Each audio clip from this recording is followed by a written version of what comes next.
know what I'm doing. This is called the goblet squat.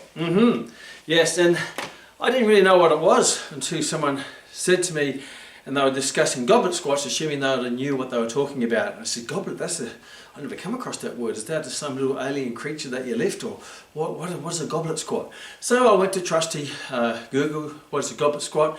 And there and behold, there it was. It's doing a squat with the weight held on your chest. Normally they use a kettlebell, they hold a kettlebell, because obviously a kettlebell weight is very different to a normal dumbbell weight.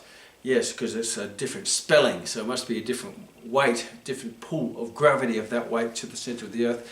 Just kidding. But yeah, a lot of people will put a certain amount of credibility on the name of a squat, whether it be a goblet squat, a front squat, a back squat. I heard another one there they called a panda pull, had to Google that one. And there's all these new terms coming up in the profession, particularly on social media. You go into YouTube, you see all sorts of people designing all sorts of ways to do the squat, and they're trying to rename them, put their brand on them, and maybe they're after fame for creating something new out of something which was old but hasn't really changed, except that you've made a slight variation to it to make it maybe unique and interesting. So let's have a look at that unique and interesting. Let's have a look at the squat movement, because ultimately whatever you put the name in front of the squat or the lunge, you have to look at it from an anatomical and a biomechanical point of view. So if you're looking at the upward action of a squat, obviously the downward will be the opposite from the joint actions. On the upward you've got ankle plantar flexion, knee extension and hip extension. No, whether I put a goblet in my hands, it's still plantar flexion, hip extension and knee extension. Plantar flexion of the ankle. Whether I put a weight on my back, it's still plantar flexion of the ankle, knee extension of the knee, and extension of the hip. Whether I put it on the front, it's still pretty much the same. Whether I do a lunge is pretty much a one-legged squat, where I'm putting the back leg back as a little training wheel to balance me, but I've still got ankle plantar flexion, knee extension, and hip extension.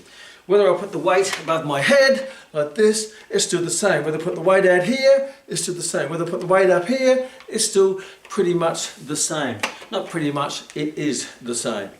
Because those joints, that is the movement pattern they perform when doing those actions. The only difference is where are you putting the weight. And it is putting the weight wherever you're putting it, making the exercise more effective or less effective. And despite what you call it, you can call it a sexy name, doesn't mean it's sexy, just means it's just a different name. And you got to ask, what is the point of doing these exercises? So there's a great question. Why are you doing the exercise? What is your goal? What muscle are you targeting? What are you trying to develop? Strength? Are you doing power? Are you looking at endurance? What are you trying to develop? What physiological adaptation are you trying to stimulate? And doing the exercise in that way, is that contributing to that stimulation, or is that taking away from that stimulation? So when you look at exercise, there's a nice little process that you go through when you look at the exercise. First of all, you have to ask yourself, what am I doing? Am I doing it to burn fat, get strong, get powerful, get faster, put on muscle? You have to ask that question, and then you say, is this exercise conducive to the physiological stimulus and the physiological environment that I'm trying to create that's going to give me that result? And we'll go a bit deeper into that very, very soon.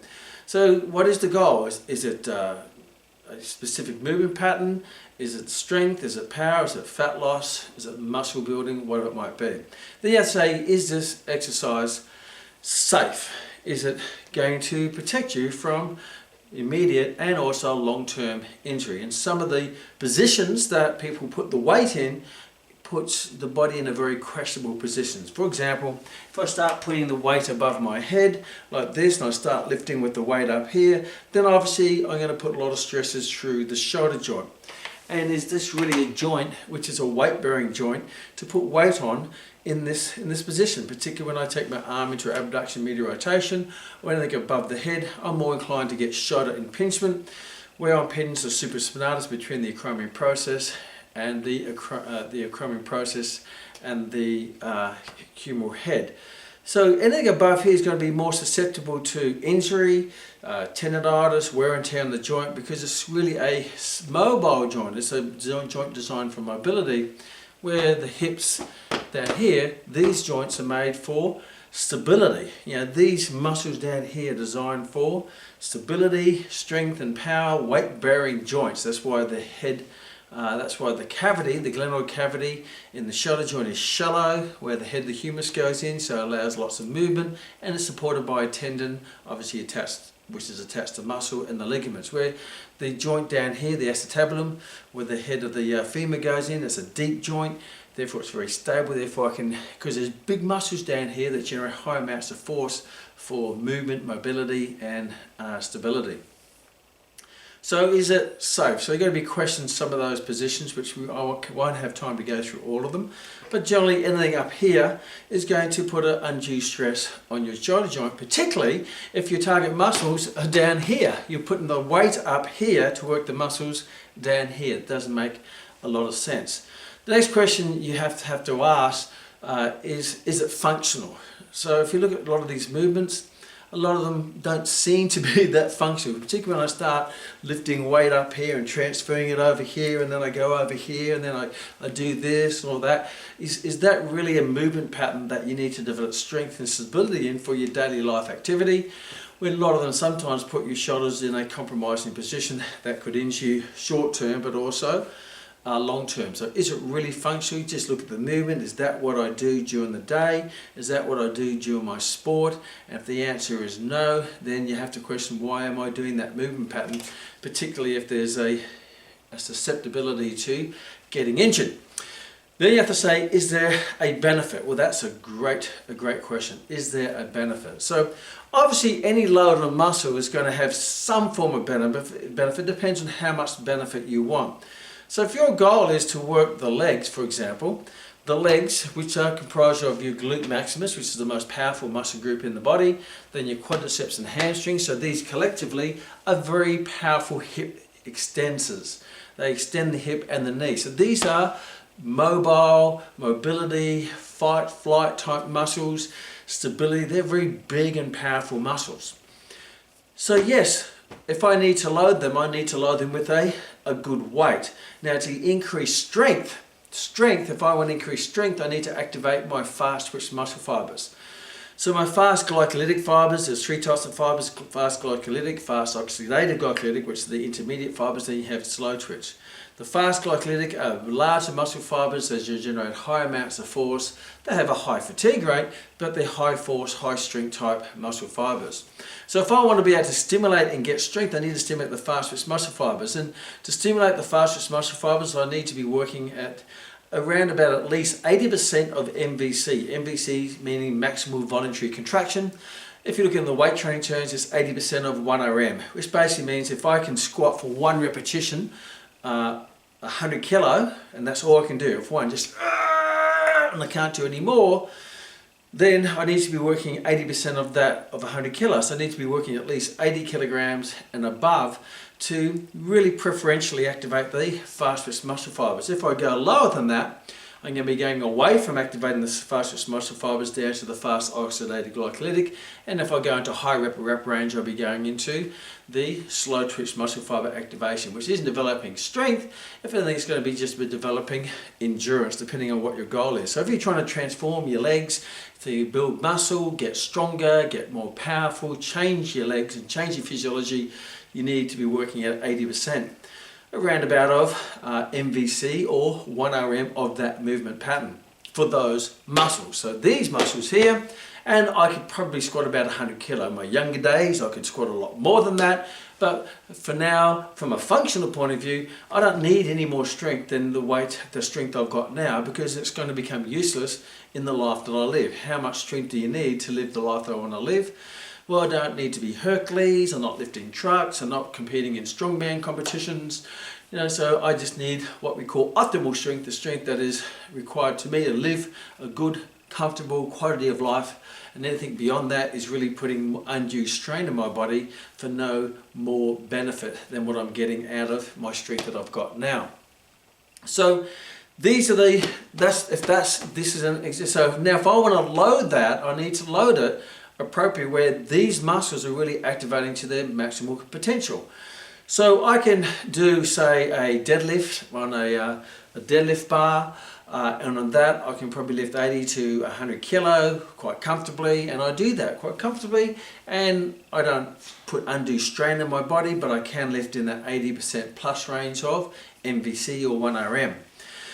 The reason why I can lift is because my arms are in a nice strong position where they don't need to take too much of the load, because my arms are just hanging, they're not lifting anything, they're just holding onto the bar with my grip, and I don't have to activate my arms, my bis, my tris, my deltoids. I just have to hold the weight in place in a nice stable position. Therefore I can lift a good strong weight in that movement pattern. If I want to maybe lift heavier, because the limitation there might be my grip strength, unless I use straps, then I may want to put the bar on my back, because therefore I don't actually have to grip the bar. It sits on my trapezius, and from there I can probably lift a heavier weight, because I don't have to hold it with my hands, because it's just sitting on my back in a balanced way. I'm not muscular holding that. It's just, and as long as I have good technique and execution, then that will be fine. Now, from a safety point of view and a justifiable point of view, for me, a lot of people, to put a weight on your back, which is awkward, the weight on your back there, and it's uncomfortable. It raises your center of gravity because the weight's high, makes it less stable, more things can go wrong, and you put direct compression forces through your vertebral spine. Then you'd have to ask yourself, why do I do that? And is the benefit good enough? Is the benefit enough to justify the risk of that exercise? Now, when I was younger doing bodybuilding and all that sort of stuff, then yes, I could justify it. But now I can't justify that weight on my back, because too many things can go wrong. It's uncomfortable, it can put forces through the back. But it is a way to lift a heavier weight, because it's not dependent upon any smaller muscles to hold the weight. It just sits on my back. Therefore, all my legs can do the work. Therefore, I can load it up as much as I can to get my legs closer to their maximal capacity in lifting the weight. Now, if I start putting the weight in a position that is now limited to the strength of the muscles that hold the weight. For example, if I'll use the goblet squat. I'll put this weight here, and I now have to lift the weight up and have to put it there in my chest. Now, what's holding the weight there? My arms, the muscles of my arms, my biceps, my deltoids are holding there, because I'm flexing the shoulder joint, which is the deltoid, and I'm flexing the elbow, and I'm flexing the shoulder joint. I'm holding in tight, but the amount of weight I can lift here is limited to how much my arms can hold the weight. So therefore, if I'm doing a goblet squat, for example, then the weight that I lift is going to be reduced due to the reduction of strength in my arms. So if my legs can, in that ankle plantar flexion, knee extension, hip extension, if they have the capacity to exert 100 kilo of weight in force development, and I put the weight now, instead of in, say, a deadlift or a barbell squat or a front squat, and now I use the goblet technique, then what I have to do to the weight? Well, I can't lift 100 kilograms in my hands. I can't hold that. I'm not strong enough for my arms, so I have to reduce the weight. So how much weight could I probably put in my arms here comfortably? Maybe 20 kilo, 25 kilograms, maybe that, maybe 30 on top. It's going to be uncomfortable. So now what I'm doing is, instead of lifting, if 100 kilos is my 1RM, my maximal force, which is 100%, now due to the position of the weight, I can only now lift 25% of that force. So I'm no longer working at 80+% of MVC or 100% MVC. Now I can only work at 25%, which now I'm not going to be getting the gains from strength, because the load is too light to lift. The load's too light. It's not heavy enough for these big strong muscles, because it's limited by how much I can hold in my hands. And if I even go even further and I start putting the weight here, for example, then that's even, the weight that I lift here is going to be even less. I may be able to lift maybe 20 kilograms doing a squat here. If I put the weight above my head, I might be able to maybe down 15 kilo. So putting the weight in all these creative positions and calling them creative names like goblets and pandas and all sorts of stuff. Yes, it's funky and it's fancy and it's trendy and it's fashionable. But if you look at it from a biomechanical point of view, all you're doing is reducing the amount of weight that you can lift, by putting your joints in a weaker position, your smaller joints and your smaller muscles in a weaker position to hold the weight to work these big muscles. So if I'm doing this exercise, say it's 20 kilos, and I can squat 100 kilo, then I'm only working at 20%. Let's put that into perspective to maybe something else you can relate to. If I want to get fitter, well, I want to get really fit, so I'll hop on a treadmill. And just say on the treadmill, I can sprint, right? Not so much today, but I used to, at 20 kilometers an hour, which is the highest speed most treadmills go. And I'm sprinting at 20, and I'm getting fit, I'm huffing and puffing, I will get fitter.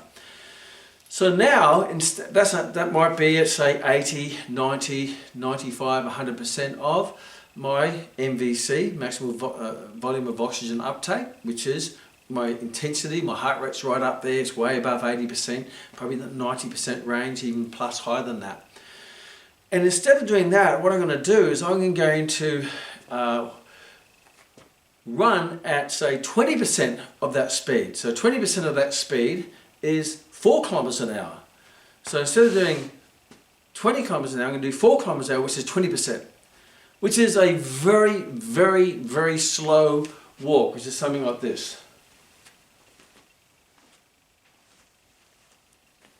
4 kilometers an hour. Am I going to get fitter? Is it going to create a physiological change? Of course not, because it's too slow, as the weight, putting it in these positions, is too light to create a stimulating effect. Now, you may feel it in the arms, and if you do a multi-joint movement pattern, and I see people doing this, they'll come up, to here, press, down, to here. Well, your deltoids and your muscles of your legs are far different muscles in terms of size and strength capabilities. The deltoids is a small muscle on the shoulder joint. These are big, powerful muscles. The weight that you can shoulder press with a dumbbell versus the weight that you can squat are miles apart. You'll be able to shoulder press 10, 20 kilograms, maybe 20 kilograms, but you can lunge or squat 100 kilos. So yeah, your shoulders are getting a workout, but your legs are just sort of going through a movement pattern that's not actually giving you any particular benefit physiologically, because there's no overload. The load is not high enough. And when you start doing all sorts of fancy movements where you change the weight from one arm to the other, and you rotate around here, and you put it up here, and you go down, and you curl up, and down, and curl up. Biceps getting a workout, but your legs, they're just going along for the ride, because the weight that you bicep is going to be a lot lighter than the weight that you lunge or you squat. So doing these techniques, they're taking away from the benefit that you're going to get in the legs. It's very hard to work big and small muscles in different joints and different body parts at the same time. It's like trying to head north and south at the same time. You're either going to do one and the other one's going to be left behind or compromised, or the other. So if your goal is to work the shoulders, then do your bench presses and do your rows. If you're in a strong, stable position where you can maximize the force, provide a load that's going to be at least 80% of your 1 RM on that movement pattern, so you can preferentially activate the fast twitch muscle fibers, that's going to have a physiological effect on the positive adaptations. But if your exercise is limited by another body part which is smaller and weaker, then that movement pattern is being completely, that muscle is being completely compromised.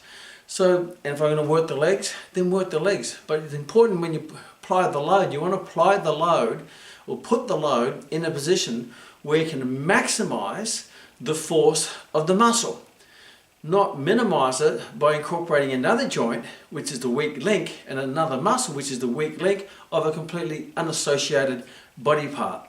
So hopefully that's gotten you thinking, because I can't go through all the variations that you see on social media. They are too far. There's too many. It's just crazy, the crazy stuff that people are doing out there, and that's okay, because that's just, the intent might be good, but obviously they don't know their anatomy and their physiology. So if you know your anatomy and physiology, you can look at a muscle, look at it from a biomechanical, anatomical point of view and go, wait a minute, yeah, there's lots of activity, but not much productivity. And productivity is that you're putting the body in a physiological state that is progressing and adapting to get stronger, get fitter, get more powerful, get faster, build more muscle, burn more fat. And to do that, if you know your anatomy and physiology, you can cut through all the smoke and mirrors, all the window dressing, all the fog and all the rah-rah and all the names and the marketing to see what is really happening and whether that's going to benefit you. And the last question is yes, there might be a little benefit, but is there a better way to give you a bigger bang for your buck, to give you a greater stimulus, a greater physiological change, and a greater adaptation? So know your anatomy, physiology, be careful of the smoke and mirrors, cut through it, look at the movement pattern, look at the muscles, look at the load, look at what's happening in the muscles, to what you have to do to the muscles to get the correct physiological effect, instead am I achieving that in the most effective, biomechanical, anatomical and physiological way. See you in the next session.